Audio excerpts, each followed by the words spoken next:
I've been telling you again and again that the former Deputy President Rigathi Gachagua will be cleared to vie for presidency. It is not a matter of how, it's not a matter of if, it is a matter of when. Before 2027, Rigathi Gachagua will be cleared to vie for presidency, and this will be the time he will chase Fred Matiang'i and Kalonzo Musyoka away, including Eugene Wamalwa, from the united opposition.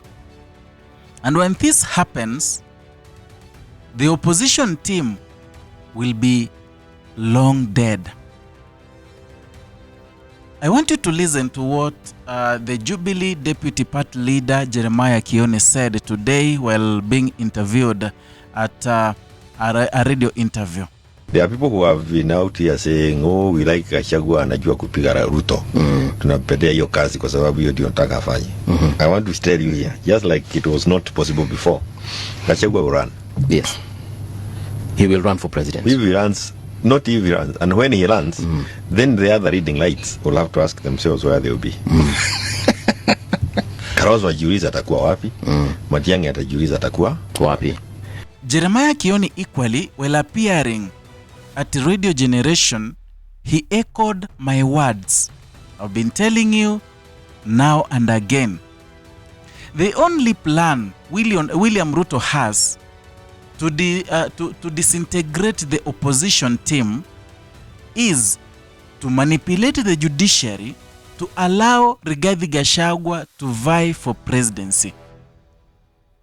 Yeah, we understand who Rigathi Gachagua is. He's a man who, number one, is very vengeful. Number two, is very tribal. And number three, is a man who is very selfish. This one now, I know Rigathi Gachagua supporters will insult me, will abuse me, but that's the reality. Let's face it the way it is, and those are my opinions. If that happens, trust me, there is nothing will spare. There is nothing will prevent Rigathi Gachagua from vying for presidency. And whatever he's saying right now, oh, as the united opposition, we will front one candidate, that will die. He will be he will be the candidate, despite the fact that opposition will have been long dead. He will vie for presidency even under his DCP party alone. That one take to the bank. If the courts clear Rigathi Gachagua and the IEBC clears him to vie for any seat, and he'll go for presidency, you know. He was the deputy president, so he will not go back to vie for gubernatorial seat or rather the senatorial seat. He won't do that. He will go for the biggest job in Kenya. And if that happens, Fred Matiang'i will be sent away like a dog, including Kalonzo and Eugene Wamalwa. So it is a high time the likes of Fred Matiang'i to start calculating on how they are going to vie for their positions. William Ruto knows if the opposition will be united ahead of 2027, he is a dead man politically. William Ruto knows if Rigathi Gachagua manages to bring all these people together, William Ruto hawezi defend his next term. You know, there have been rumors that there is an agreement between the Sifuna, the Linda Mwananchi, and alternative government, such that the alternative government, they suggest a one candidate, presidential candidate, and the Linda Mwananchi to bring forth a deputy or a president or a running mate. Hiyo Ruto ameenda nyumbani asubuhi. In fact, haifiki saa 2 saa 3, hii ataenda nyumbani. It's automatic. And William Ruto has intelligence, and he knows that if these people come together, if the opposition is united towards 2027, he is done with his presidency. Haizi kuwa rais tena unless atumie nguvu kama Samia Suluhu wa Tanzania auwe watu ndiye akuwe rais. It won't happen. So that is the reason why He will manipulate the judiciary. He will manipulate the courts. You know, he's the president. He can do anything. Yeah? In as much as you are saying, oh, the courts, the judiciary is independent. Oh, ni muhimili imara. Nini. The president can influence. In fact, he does influence. Not he will. He does that. He will influence the courts.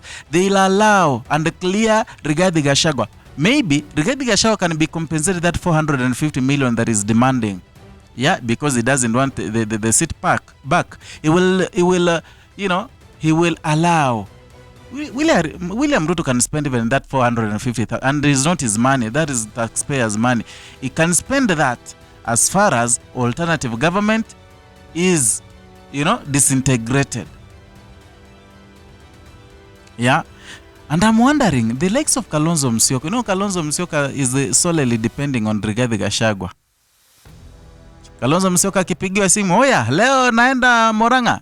Kalonzo Musyoka mbio amefuata Gachagua.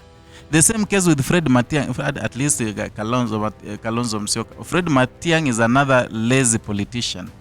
Huyu hata mseme, okay, he was brought in by Gen Z, nini akaacha kazi yake. Hata kidogo arudi tu kwa kazi yake pale World Bank. Because he's someone who does one rally. But he tell me a rally that Fred Matiang'i has organized on his own. Hata ile ya Kisii, I'm very sure it was organized for him. Tell me. And Matiang'i is not a lucky politician. Because in as much as his star was starting to shine, the Sifuna wave kicked in and dimmed his star completely. Saiko karibu inawaka kidogo, inataka kuzima. Hiyo nyota yake ni kama hata kufika 2026 imezima. 26 huko December, kale kanyota kamezima. Yeah? So if that happens, trust me, Gachagua is gonna send away the Kalonzo Musyoka, Fred Matiang'i, Eugene Wamalwa, watajisimamia, so that William Ruto will find it so easy to penetrate through, so that he can get some votes from Mount Kenya, from juu sahi wakiwa hivi pamoja, there are chances that haizi penya. He will only depend on his people, the Kalenjin votes, to vote for him. Na wenye wapigangi kura, you remember last time even hawakutokea kumpigia, it was not 100% turnout. Yeah, so things are hard, and one person in Kenya, who is Edwin Sifuna, will determine, because if Rigathi Gachagua equally is cleared and will be vying for presidency, and then people realize how greedy he is, they'll always turn on Edwin Sifuna. Because Edwin Sifuna right now is speaking a language that many Kenyans understand, is resonating so well with Gen Zs. Gachagua haizi zungumza na Gen Zs, Gachagua kwanza ndiye alikuwa anatuma watu kuwapiga au Gen Zs na Raila Odinga wakati walikuwa maandamano. So Edwin Sifuna resonates with Gen Zs. He speaks a language that Gen Zs understand. And that is why you remember pale in Malemba when a tear gas was thrown, alikuwa anawaambia zima hiyo kitu kama nyongi ya jana, and then the wazee they were like, sasa hiyo nini anaongea, what has he said, nyongi ya jana, what is that? So majenzi ndio walikuwa wanawaambia hii inamaanisha kile kiwidi kile kindukulu, ndio wanawaambia wakizime kidogo. It's because he is speaking a language that those people understands. But Rigathi Gachagua, ule sasa hata siasa zake ni za makabila. Mimi wa Kikuyu niko na kura 6,000,000. Sasa wewe Kalonzo leta hiyo 3,000,000, Kisii leta 1,000,000. That is the language Rigathi Gachagua understands, and that is different from what Sifuna is doing. So it's a matter of time, but take it to the bank, Gachagua is going to be cleared to vie for presidency. I don't know what you think. Those are my opinions, but I know you got yours too. So read them in the comment section. I'll respond to each and every one of the comments, and we'll have a debate. Perhaps it can form a basis of whatever I'm going to talk about in the next video. If you're new here, consider subscribing, liking and sharing our content. Hit the notification bell so that you can be receiving notifications each and every time we bring you a new video.